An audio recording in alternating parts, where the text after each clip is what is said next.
पितृदोष है ये आपको कैसे मालूम पड़ेगा?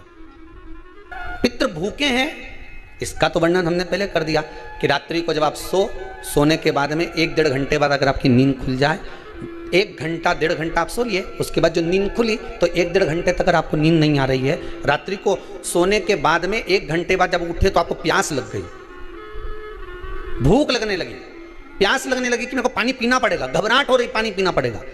1-1.5 घंटे सोने के बाद अचानक नींद खुले और आपको प्यास लगे, समझ लेना आपके पितृ भूखे हैं और प्यासे हैं, उनको जल की जरूरत है। किसी भी नदी में, सरोवर में, कुंड में, बावड़ी में, तालाब में, आप तीर्थ में जाकर जब स्नान करते हैं तो स्नान करने के बाद एक काम का नियम बना लो कि अपने हाथ की अंजलि में जल लेकर अपने पूर्वजों को देना है, प्यासे रहते हैं। 3 वृक्ष पितरों के तुल्य हैं, पहला पीपल, दूसरा बट वृक्ष, तीसरा बेलपत्र का वृक्ष, ये पितरों के तुल्य हैं। अगर आपको रात्रि में नींद नहीं आ रही है, ऐसा लगता है कि रात्रि को 1 घंटा 1.5 घंटा सोने के बाद कुछ गलत गलत विचार आने लगते हैं, नींद सुबह 3 बजे तक 4 बजे तक नहीं आती, 4 बजे के बाद फिर नींद आती है, तो एक प्रैक्टिकल जरूर कर देखना। एक प्रैक्टिकल करने में क्या जाता है, प्रयास करने में क्या कुछ जाता है क्या?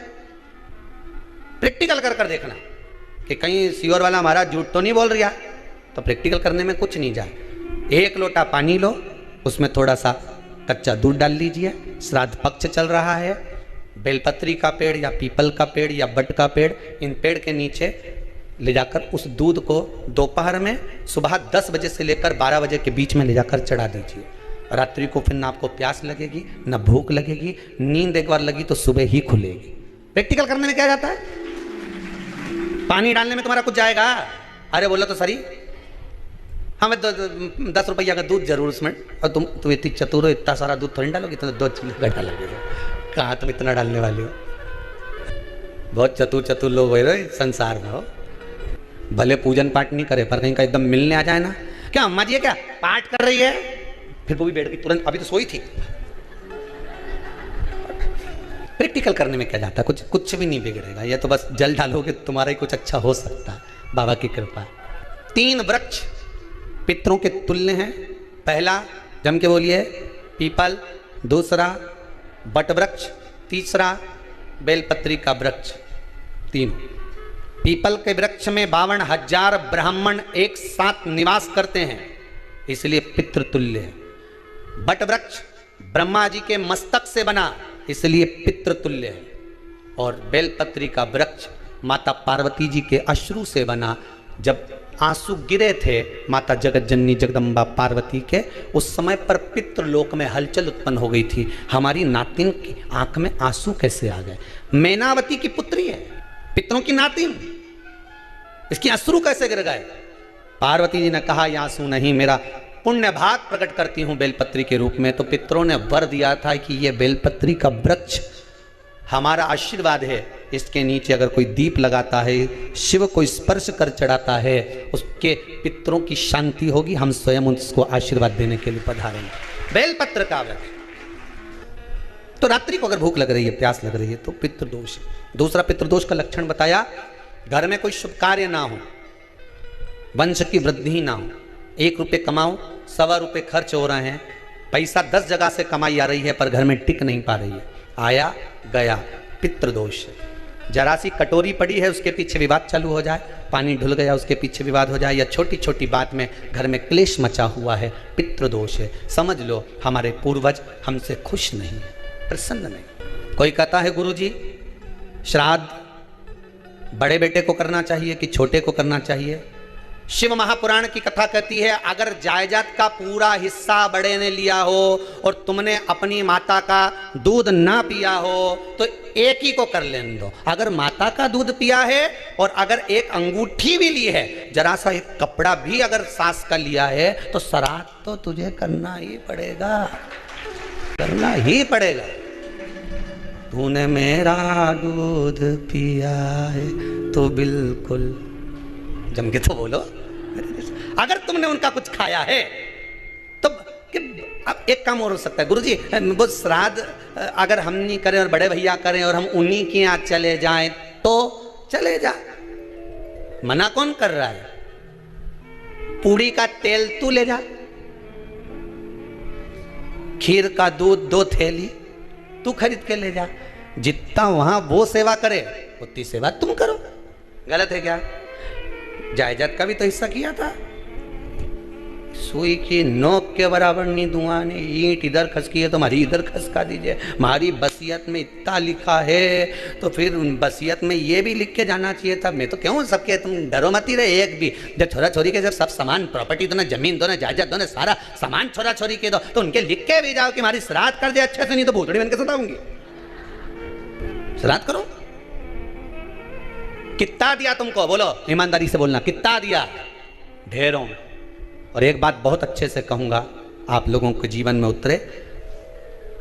अगर मायके में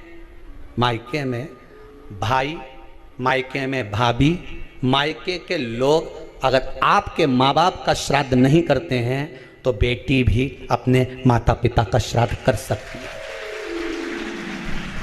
उसने भी दूध पिया है अपने माता पिता का, पर वो श्राद्ध का भोजन कौन कराएगा? बेटी का पुत्र हो, बेटी की पुत्री हो, वो कराए। और नाम वो नाना नानी का ले ले करे। अगर वो नहीं कर रहे हैं, वो नहीं संभालते, वो नहीं जानते, तो आप करो, तो करे।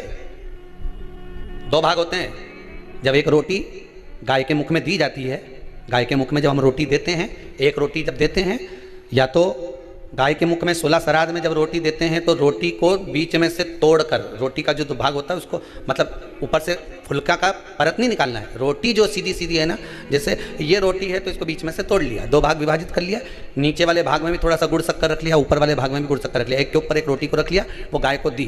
तो अपन श्राद्ध पक्ष में 2 पूड़ी का प्रमाण है कि गाय को 2 रोटी दी जाती है, कुत्ता को 2 रोटी दी जाती है। 2 पूड़ी रख के देते देते आप लोग तो देते होगे, 2 पूड़ी के ऊपर पूड़ी रखकर, थोड़ा सा मीठा रखकर, नमकीन रखकर, कुत्ते को भी देते, 2 पूड़ी तोड़कर काका को भी देते। 2 पूड़ी का प्रमाण कहां से आया? 2 भाग रोटी के टुकड़े का प्रमाण कहां से आया? श्राद्ध पक्ष में ही ऐसा क्यों किया जाता है? बाकी के समय पर तो कोई ऐसा 2 पूड़ी का प्रमाण ही नहीं, पर श्राद्ध पक्ष में ये क्यों कहा जाता है कि पूड़ी के ऊपर पूड़ी रख दे, उसमें मीठा रख दे, खीर शक्कर रख दे, गाय को दिया, कुत्ते को दिया, काका को दिया, ऐसे क्यों कहा जाता है? उसका कारण क्या होता है? उसका केवल एक कारण है, जो नारी ने भोजन का निर्माण करा है, जो घर की बहू भोजन बनाई है, जो घर की बेटी ने भोजन बनाया है, घर की माता ने भोजन बनाया है। महाराज, पिता पुरुष एक कुल को तारता है, बेटी 2 कुल को तारती है। अब लोगों को मालूम तो है नहीं कि 2 पूड़ी क्यों रखते हैं, उसका कारण वर्णित है शास्त्रों, दोनों पक्ष तारने के लिए, दोनों पक्ष का स्मरण कराने। महाराज, बिंदु प्रेत योनि में पड़ा, चंचुला देवी उनके मोक्ष का प्रयोजन कर रही है, प्रयास कर रही है। क्या करा जाए कि इनको मोक्ष मिल जाए? कहा शिव महापुराण की कथा। पार्वती मैया की सहेली बन गई और पार्वती मैया ने शिव महापुराण में प्रेत योनि से मुक्त होने के लिए कहा, तुम रुका जी के यहाँ जाओ, देवऋषि नारद के पास जाओ। नारद जी ने तुमरुका जी के पास भेज दिया। क्यों? नारद जी जानते हैं मैं कथा नहीं कह सकता, मैं कथा सुन सकता हूं पर कह नहीं सकता, कहने के लिए मुझे बैठना पड़ेगा, सुनने के लिए हो सकता है कि मैं चले जाऊं, वापिस आकर बैठ जाऊं। तुमरुका जी से कहा कथा कह दोगे? हाँ, कहने में क्या दिक्कत है, मेरे पति को प्रेत योनि से मुक्त करना है। तुमरुका जी बोलते हैं केवल तुम्हारा पति प्रेत योनि से मुक्त नहीं होगा। तुमरुका जी ने शिव महापुराण में कहा, सुनो चंचुला देवी, केवल एक व्यक्ति शिवपुराण से नहीं तरता, इस बिंदुक जैसे ना जाने कितने प्रेत इस वायुमंडल में घूम रहे होंगे, ना जाने कितने पितर, ना जाने कितने आहूत, ना जाने कितने वासुक इस वायुमंडल में घूम रहे होंगे। तुम्हारा पति तुमको दिखा नहीं, तुम्हारा बिंदुक तुम्हें कभी नजर आया नहीं, फिर कारण क्या था? बस मन में शांति नहीं है, घर में सारा सुख है पर हृदय में शांति नहीं, समझ लो पितृदोष है। क्या करा जाए? फिर क्या करोगे? महाराज, हृदय शांति, हृदय शांति।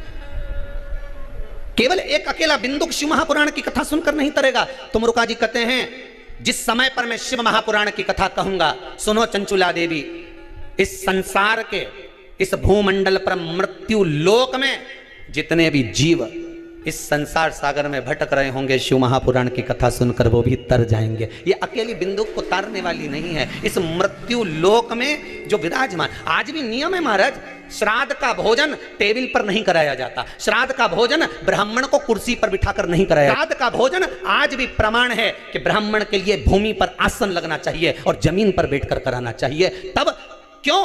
क्योंकि इस भूमि पर बैठकर जब भोजन कराएंगे, इसी भूमि से ना जाने कितने पितृ गए, कितने तर्पण हुए, कितनी तिलांजलि हुई, इसी भूमि से, इस रज से, इस कण से ना जाने कितने जीव चल गए। अब लकड़ी पर या टेबल पर या कुर्सी पर बैठकर ब्राह्मण को भोजन कराने का प्रमाण नहीं है।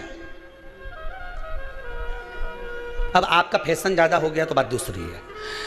पंडित जी ऊपर बैठ के खा लोगे क्या? पंडित जी तो बोल देंगे अच्छा है खिला दो। ऊपर बैठ के क्यों? वो झुकने में थोड़ी सी कमर लचक जाए, क्योंकि खीर परसेगी तो झुकना पड़ेगा। अब ब्राह्मण अगर भोजन करने आसन पर बैठेगा, तुम अगर थोड़ा झुककर परसोगी, ब्राह्मण के सम्मुख में आप थोड़ा सा भोजन कराते समय झुकोगी, जरा विचार करिए। यशोदा मैया के घर में संतान नहीं थी, यशोदा जी श्रावण के महीने में श्रावणी करने आए हुए ब्राह्मण को मात्र खीर परोसने के लिए गई थी। 52 साल की उम्र थी, संतान का सुख नहीं दिख रहा था, खीर परोसने के लिए गई। उतनी देर में ब्राह्मणों ने देखा इनके घर में संतान नहीं है, पुत्र भव कह दिया। और यशोदा जी के पति श्री नंदराय जी कह रहे हैं कि बाबा मैं 60 का या 55 की, बाल हो गए धोले और तुम कह रहे हो पुत्र होगा, कहां से होगा? ब्राह्मण कहते हैं ब्राह्मण जब भोजन करता है, भोजन करते समय जब वर देता है, वो वर गलत नहीं हो सकता, कहीं से भी आएगा, पर छोरा तो आएगा। और आया, कहीं से भी आया, पर पुत्र आया, क्योंकि आशीर्वाद दिया था। श्राद्ध पक्ष का भोजन टेबल पर नहीं, कुर्सी पर नहीं, श्राद्ध पक्ष का भोजन ब्राह्मण को आसन लगाकर जमीन पर कराना चाहिए, भूमि पर।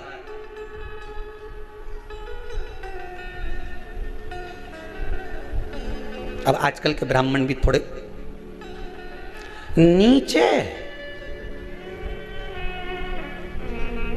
अगर हम टेबल पे ही जिम लें तो